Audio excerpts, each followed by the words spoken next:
يا ليلي ويا ليلى وش بش نشكيلك يما وقالوا لي ليلى صغير وفي قلبي غمة حب انتي وانتي للفوق يحبوا يقصوا لجناحي قولي ذكراني مخنوق ومنك طالب اسماحي هما كلها موحلة دق دق دق كلها تشوف الدنيا كحلة سحرة قحلة دق دق دق بس تشوف الدنيا Nathan.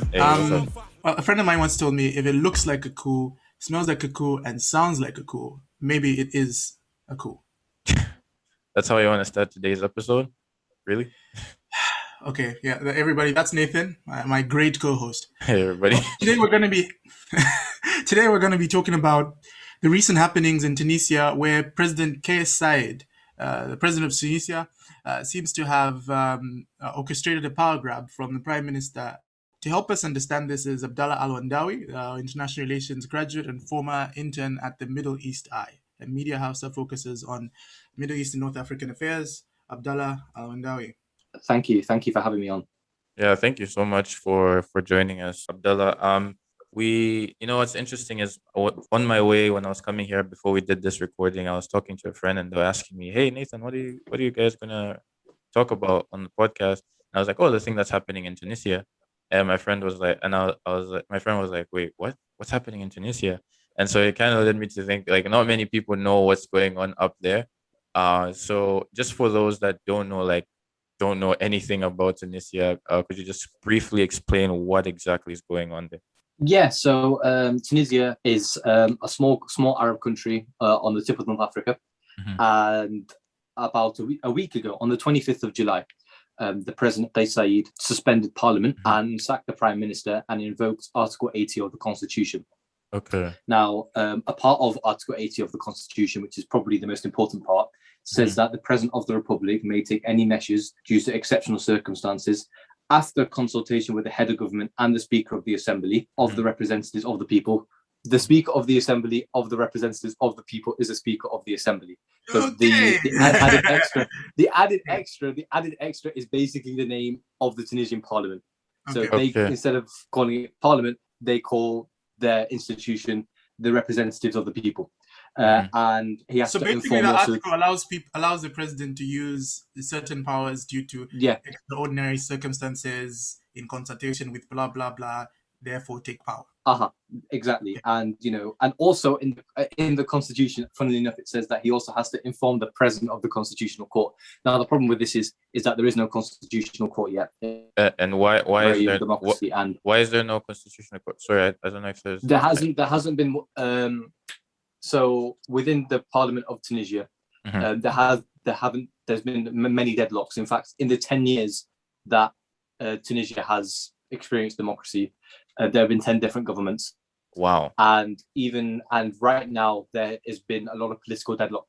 So over the past 4 or 5 years, there has been a lot of political deadlock, and that has meant that the formation of a constitutional court really hasn't taken place because it has to happen in the legislature, and the people within the legislature, the MPs, have to decide and nominate the judges to the constitutional court and set up the court, and that hasn't happened. So the president, who again, funnily enough, before actually entering politics, he has no political experience prior to him being president, and he was elected in 2019. Yeah, he's a political outsider. He's an independent. He was a constitutional law professor. So, I mean, if there's anyone to manipulate a constitution, it's the guy that knows the constitution. He also had input in actually drafting the constitution in 2014. So, yeah, because there's no one formally to criticize his move and to assess whether what he did was lawful or not. There can be some bendings of the There's law. no constitutional court to test it as well. To test it, Okay. so he can basically do what he likes in terms of invoking Article 80. That's his trump card, because there is no one to really say whether he can or whether he can't do this. So yeah, he's imposed. He has to some extent stuck by the constitution in the sense that he can only enforce these measures for 30 days, and he's only suspended Parliament for 30 days. So it remains to be seen whether after 30 days he will extend the suspension. But for now, he's suspended Parliament for 30 days. There was already a curfew due to COVID-19, but he brought the curfew to longer hours. So from about 7 p.m. to 6 a.m., which is obviously ridiculously long. And that over the past couple of days has been changed back to COVID curfews to 10 p.m. to 6 a.m. I mean, you said it yourself. If it looks like a coup and it smells like a coup, it might actually be a coup. And, 30 plainclothes Tunisian police officers obviously raided and shot down Al Jazeera in Tunis, the capital of Tunisia. Wow. So there has been things where there's an air of authoritarianism about the democratically elected president's moves. All right, so we just covered basically what just happened in the recent weeks. Tunisia, the Arab Spring happened, and for those that maybe don't know, I've forgotten, the Arab Spring was basically this mass revolution across most of the Middle East and North Africa. To various degrees, some long-term authoritarian dictators were ousted in that, including Tunisia. In fact, Tunisia, the first one. Basically, just give us a background to this. Tunisia is normally seen as the success story, the democratic success story. They got the Nobel. I think one of the consortium of groups got a Nobel Peace Award for this, move towards democracy and so on. So, how come Tunisia has reached this point? How did it come about? The amazing thing is like you said, Tunisia is supposed to be the success story, but although it was seen to be the success story, it still had to, pass hurdles. And a political scientist, one of his checks to see whether a country which, a newly born democracy will survive and not slide back into authoritarianism is to pass something called the 2 turnover test, which is, the handing over of power democratically at least twice to different governments. And that's happened. And that's happened in Tunisia. And, for the past 10 years, there have been 10 different governments and there have been free and fair elections. Kais Saied is the president of the country, is a political independent. The former interior minister who became prime minister, Hisham Mishishi, who was obviously fired by Kais, again, an independent. And there are, I think there are nearly a dozen independents within parliament. Right. So it's genuinely a very open. There's genuinely a very open political system, and there's a very open political culture. So the reason why I think it's got to this point really is because of the economy. So Tunisia's exports actually even in 2010. So Arab Spring time, before the Arab Spring, were higher than today. So in 2010, the exports of Tunisia were worth about $18 billion. And today they're worth $16.5 billion. So there has been not the economy has actually decline. Yeah, and in the past year as well, in 2020, the economy of Tunisia shrunk by 8.6%. Reuters say 8.8% in real terms. And in the first quarter of this year, again, the economy shrunk by 3%. There's been political deadlock between the president and the parliament. The president wants more power and has tried to interfere more or assume more power with domestic policies, which is generally speaking more, the prime ministers and the parliament's realm. And he's refused to appoint 11 new ministers since the turn of the year. So there really has been political deadlock, and he has been open about the idea of more direct democracy. And I didn't actually know. I just happened to be subscribed to The Economist, so they came in clutch. But this is apparently how Kais Saied would rather have democracy. So he suggests that Tunisians should elect local delegates based on their merit and not on their ideology. And these delegates would appoint regional representatives who would then appoint members of a national assembly, rather than just voting MPs into parliament. It's very weird. Wait. So, sorry. Could you say that a little bit slower? So he would rather how do I put it? He is quite authoritarian in some ways. I mean, I think he's trying to shape the political culture of Tunisia. I mean, it's clearly obvious. I mean, he suspended parliament and he sacked the prime minister, and he intends to appoint a new prime minister. And he's been quite open and critical of a constitution that he had input in writing. And he would rather than more representative democracy, direct democracy. So he would rather have people directly elect, delegates. And they would then form a national assembly, which sounds quite similar to representative democracy, to be quite honest. But I think he would, instead of basing things on ideologies, he'd rather just do away with political parties and just directly elect people. which is And that's interesting because he's an quite different. independent and he was directly elected. Yeah, directly elected. Basically. He was an independent, Right. and he's quite popular. To be And quite that's, honest, that's, that's the interesting part, because you mentioned about you talked about the economy and how the economy has shrunk, and yet to an extent it's more democratic than it used to be. So democracy hasn't necessarily fixed the economic problem of unemployment, and I'm assuming quite a lot of youth unemployment as well in Tunisia, because leading on to this week, before this week, there seem to have been lots of protests. I'm not sure about whether they were violent or not, but there was lots of protests over the economy and pandemic control. Is this a popular move or not? You know, it's difficult to say, but if I'm going to be quite honest, Kais Saied was elected with 73% of the vote. Wow. So, I mean, but the thing is, again, he was running against a guy who's in prison. So, you know, take it or leave it. So, yeah, but I think a lot of young Tunisians also voted for him. So that's a telling sign. And it's because, again, he's not within the political class. And he was seen as someone who was quite incorruptible. He's seen as someone who is chasing and going after corruption. And again, you know, the economy shrank, but the democracy's improved. But ultimately, corruption hasn't, you know, declined really since the fall of the regime. Democracy is not functioning to end corruption or improve. Yeah. So, you know, if there is still, you know, corruption, and then there's not really going to be that much economic growth. And, billions upon billions of US dollars a year are lost worldwide as a result of corruption. So the fact that it's still, you know, dictatorially corrupt but democratic, you know, the balance isn't there. And I think that because of that, a lot of, you know, Tunisians are fed up with the Ennahda party, the largest political party in Tunisia, and other political parties as well. So they see this move as quite popular. He's seen as the independent guy outside the political class who will take on all the corruption. And I think that's really why ultimately this move is kind of popular. But at the same time, you know, it is kind of like this guy is a popular autocrat, and we've seen this 1,000 times. You know, we've seen this in Peru, we've seen this in Germany.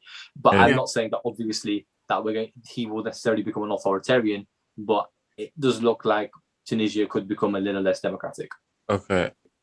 There's been this argument as to, is this a coup? Is this not a coup? Is this a coup? Is this not a coup? In your view, do you think this is a coup? I mean, for me personally, when somebody says a coup, like, I'm used to people with AK-47s walking in on in front of a camera being like, yeah, we have taken over the radio station. We have taken over this country, therefore. So I'm like, oh, it's a pretty weird coup. But yeah, do you think this is a coup in your view? Or it's like, it's a coup from the inside, if you can call it that. Because again, another problem is he suspended Parliament for 30 days. Parliament could come back in, well, it's been a week now, so Parliament could come back in about 3 weeks.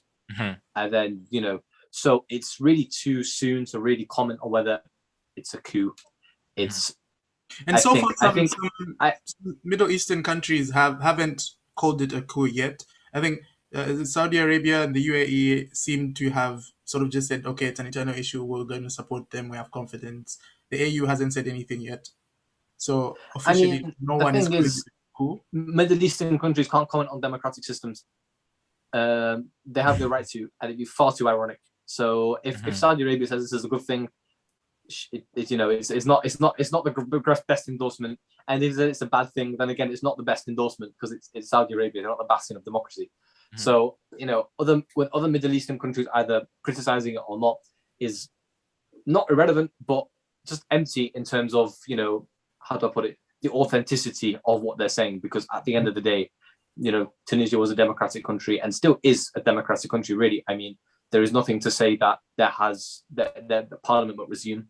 And again, this is still a young democracy. So things will have their challenges. I mean, countries do have their challenges early on in their own democracies. And yeah, it's too early. It's far too early to really give an opinion. But what I can say is, you know, if the president of your country is assuring the country that he's not going to become a dictator, if, you know, police officers have stormed Al Jazeera, if there's literally military guarding the parliament, and you know the speaker of the parliament is you know shouting, you know, to not shouting, but like to asking, you know, to be let back into, you know, a democratic institution, It's for now, it seems very sketchy. And at the beginning, obviously there was a longer curfew. Public gatherings were banned in excess of 3 people, and still are banned in excess of 3 people. So and what's the reason for those gatherings? Is it COVID-19 or? Could be a pretext, but at the same time, I don't really know how accurately they're being enforced, because at the end of the day, tens of thousands of people lined the main streets of Tunisia to celebrate Kais Saied and his, and him dissolving parliament. So I don't really know how well this is being enforced, but that's a rule. Yeah. Okay. So basically, in the general geopolitics of things, why is this? How critical is this for the success stories of the Middle East post-Arab Spring, and how does this affect the Middle East or North Africa, and how does it have a potential to destabilize the region? What does it mean for North Africa? What's your take on that?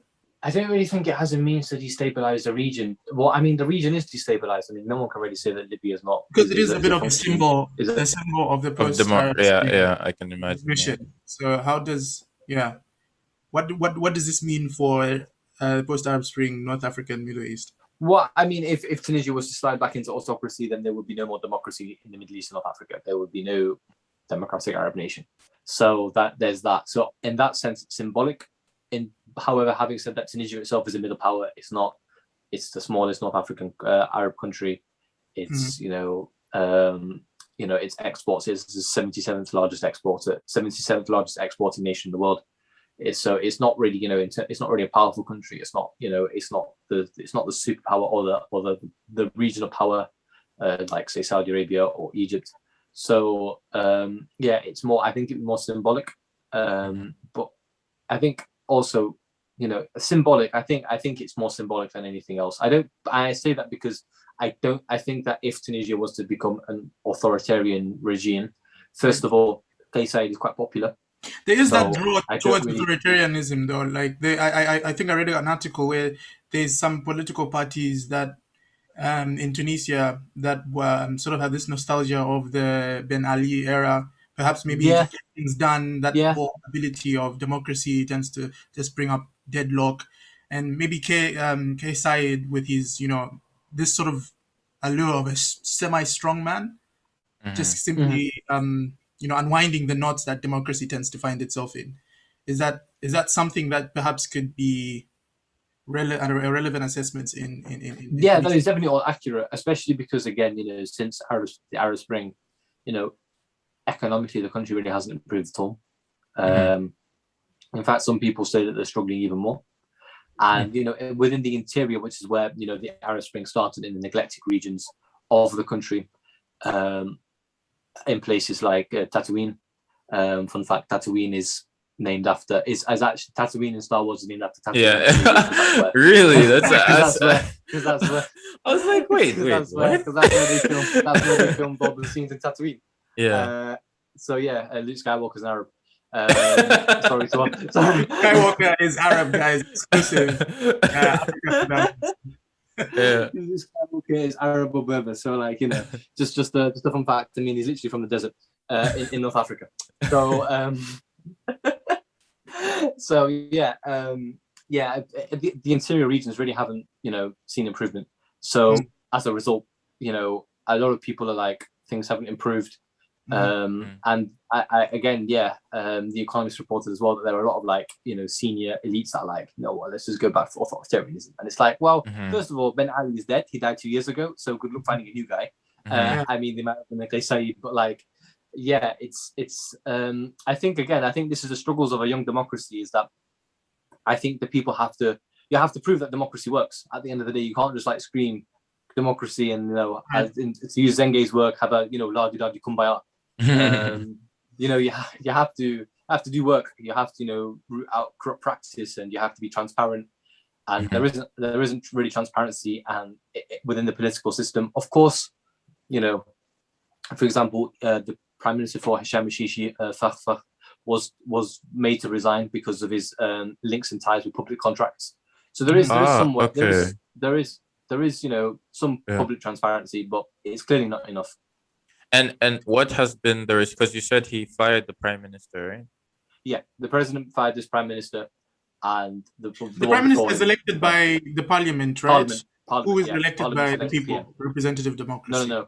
But yeah, it's the PM is elected in Parliament. Okay, and the Parliament is elected by the people. Hey guys, time for a quick break. The song you're listening to is called Yali by Balti. Make sure to check it out on Spotify or whatever streaming platform you use. Make sure to give us a quick like. Make sure to give us a quick follow. Make sure to share this to anybody that's interested. And also check out our YouTube channel and follow us on Instagram at Africa for Dummies. You can send us any questions or any topics you'd like us to cover. And yeah, back to the show. ولاد الحومة اشواتنا مقايلة شرف العينين بالخير ما هيش مسك فايلة حبوا يسوقونا كيف الزايلة I'm just trying to figure out what has the response been from the current, or should I say just fired Prime Minister. Well, so reportedly by Middle East Eye, actually, he was, I mean, again, sources told the Middle East Eye, but no one can really confirm because Mashishi hasn't been seen in public since he's been fired. Only the head of the Speaker of the Parliament, Rashid Ghanouchi, who's the leader of the Ennahda party, has already been seen. But like, so for those that don't know, the Ennahda party is mostly conservative political party that was sort of underground during the tenure. Is that the main opposition political party, or? Yeah, it's the main opposition. I don't know how conservative they are. I think there are more conservative parties in Tunisia, but they are the largest party. Yeah. Okay. And what has been?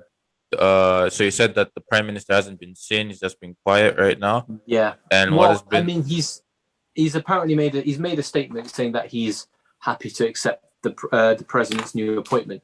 However, Emmy Middle East Eye have been told that he did actually meet with the president. No one has seen him. No one can confirm. So most media outlets have just, The Economist as well has just said that, Mashishi has released a statement saying that he would not be a disruptive element, when it comes over to the new handover of power regarding his position as PM. And sorry. No, go ahead. No, that was it. I was going to talk about, six of the 12 of Tunisia's leading parties have condemned this and called this a coup, and this has come from like a spectrum of the whole political spectrum, really. So, Marxist Leninist parties, Hizb al-Umm have condemned this. The centrist liberal El Jamhouri again have condemned this, and then social democratic parties. Social democratic parties have condemned this, and then the Ennahda, Kal Tunis, and the Qarama party have all again condemned this. So So all political parties are big, because you said this guy is an independent, right? Most have condemned it. Is there any political party that's with him? I don't know of any that have supported it, but some others have simply voiced potential concerns for the move and are opting to see how this plays out. Okay. The precarious situation, because he's an independent and the majority of political parties aren't supporting him. So when you look at it and you kind of figure out how he's going to go through this, who's on his side, who's actually on his side. Yeah, because there's always, again, independence, normally if there's strong gatekeeping within the political parties, it's difficult for independence. And if the political parties support you, like Ennahda supported Kais Saied, for president. So, he had that endorsement. But now he doesn't have the endorsement of the Ennahda party right now, nor the biggest parties in Tunisia. So it's definitely interesting. However, the president has captured the hearts of a lot of the people of Tunisia. So, and the Ennahda party and others are seen as corrupt. So, it could be seen as people in strongman.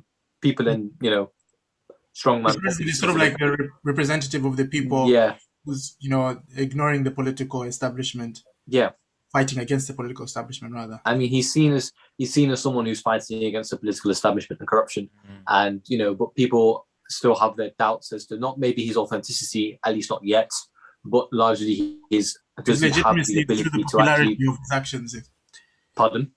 I'm saying, so in this case, it could be kind of framed like his legitimacy is coming through the popularity of his actions. Yeah, yeah, for sure. Again, that's what I'm saying, because he was endorsed by the largest political parties when he was running for president, etc. But now he doesn't have their support. However, he's popular, so maybe gatekeeping has failed here, or won't work in this sense now, because the political parties are seen as corrupt, and a lot of people obviously like Kais, and he's in power now. That's what's most important. He's now in power. So yeah, he's taken over. He has the ability to make this country authoritarian if he wants to, probably.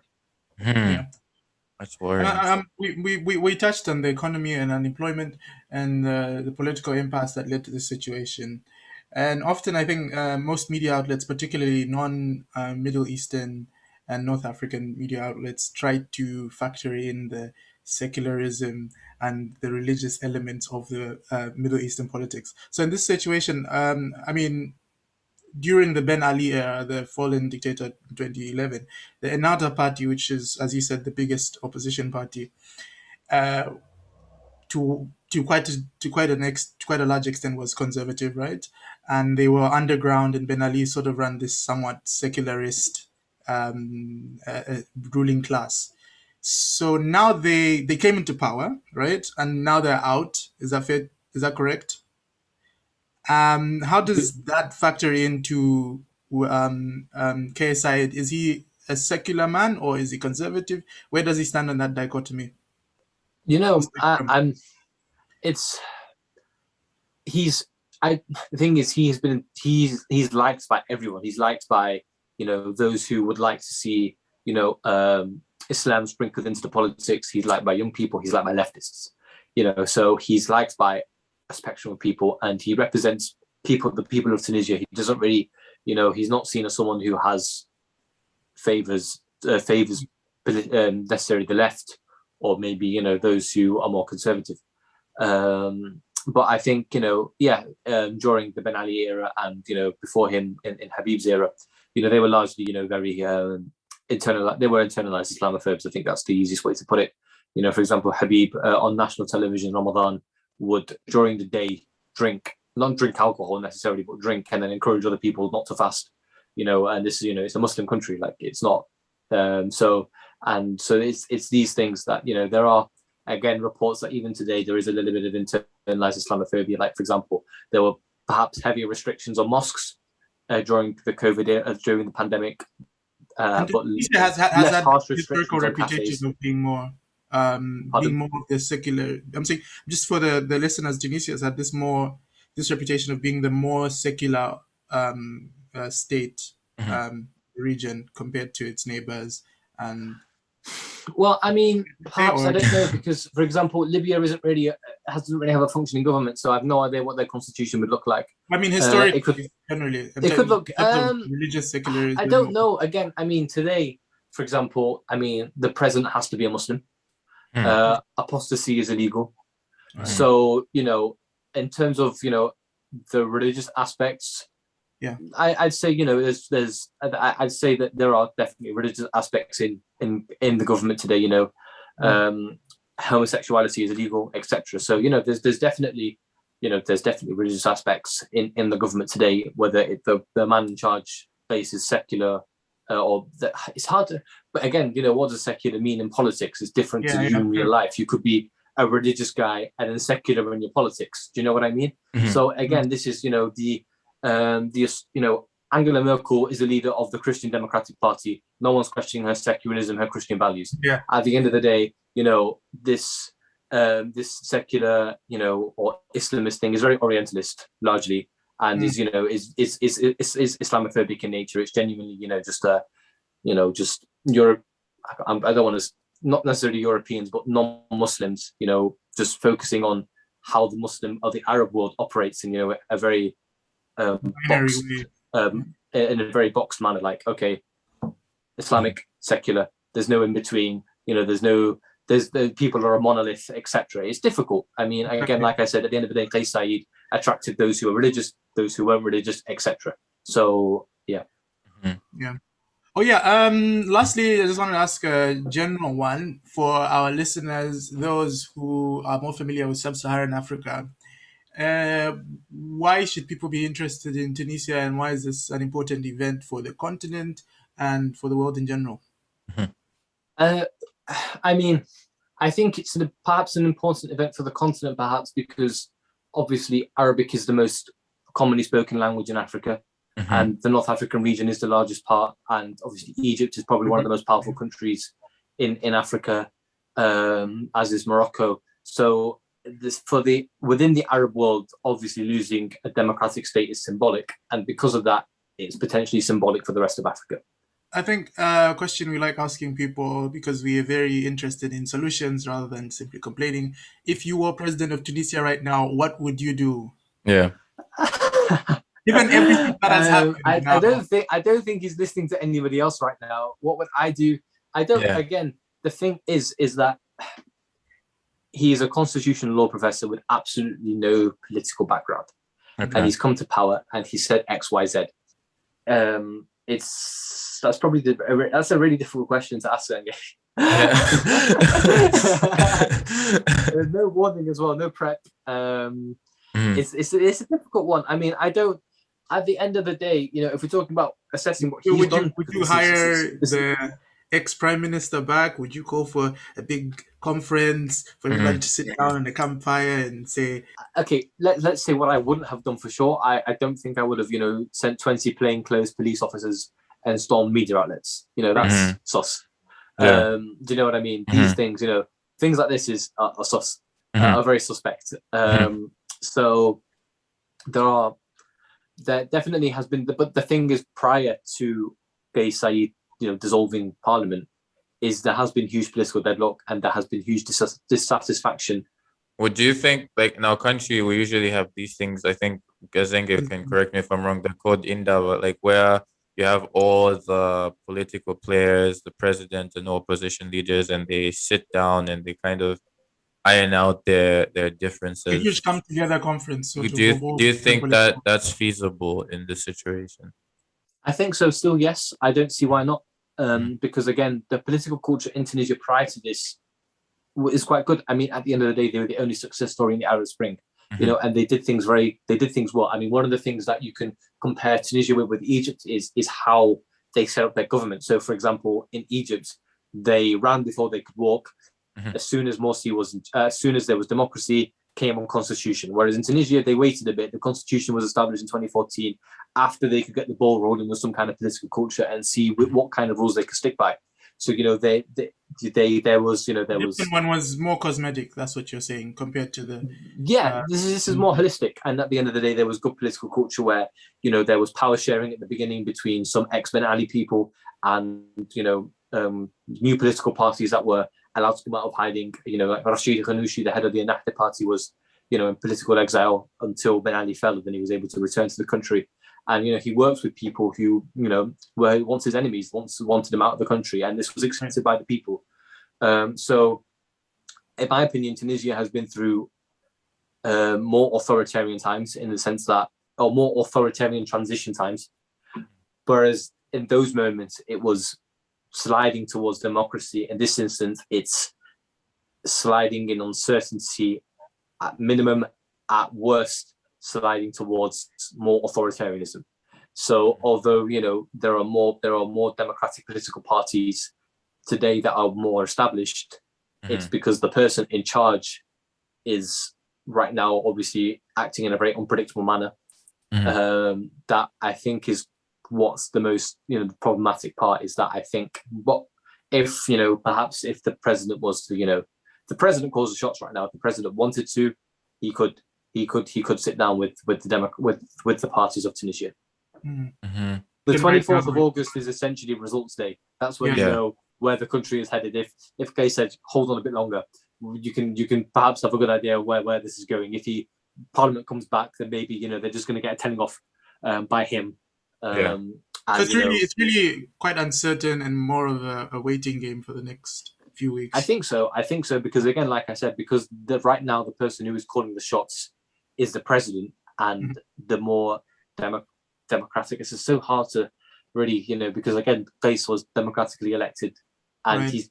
he's used a constitutional article to do what he's done, and then simultaneously, other democratically elected parties are calling this a coup. So it's very, you can nuance it a little bit, but at the end of the day, of course, this is authoritarian in lots of ways. At the end of the day, there's no constitutional court to assess what he's done, and he's attacked the media, and today as well, he's gone to like leading banks, and he said he's tried to influence free market and said lower your interest rates. He's told banks to lower their interest rates as much as they can.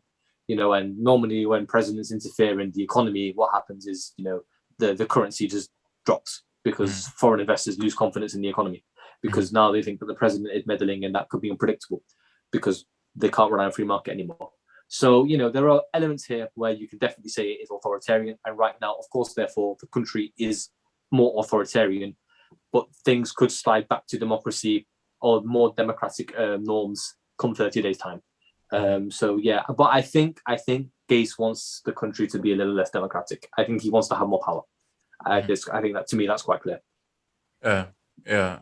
I'd just like to say thanks to Abdullah for joining us, and thanks as always by my co-host as well. And thank you, listeners, for listening to this episode about Tunisia. I've learned quite a lot about Tunisia from this episode.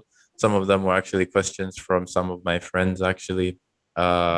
Basically through me, I was just asking, So all of us, basically. Yeah, basically. So that's that was really, really great. And to all of our listeners, just on behalf of all the dummies here, thank you so much, Abdullah, for joining us.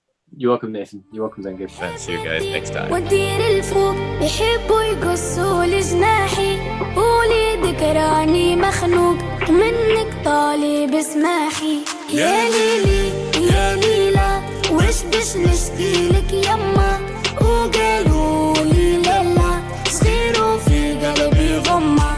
حب ندير ودير الفوق يحبوا يقصوا لجناحي، قولي ذكراني مخنوق منك طالب اسماحي.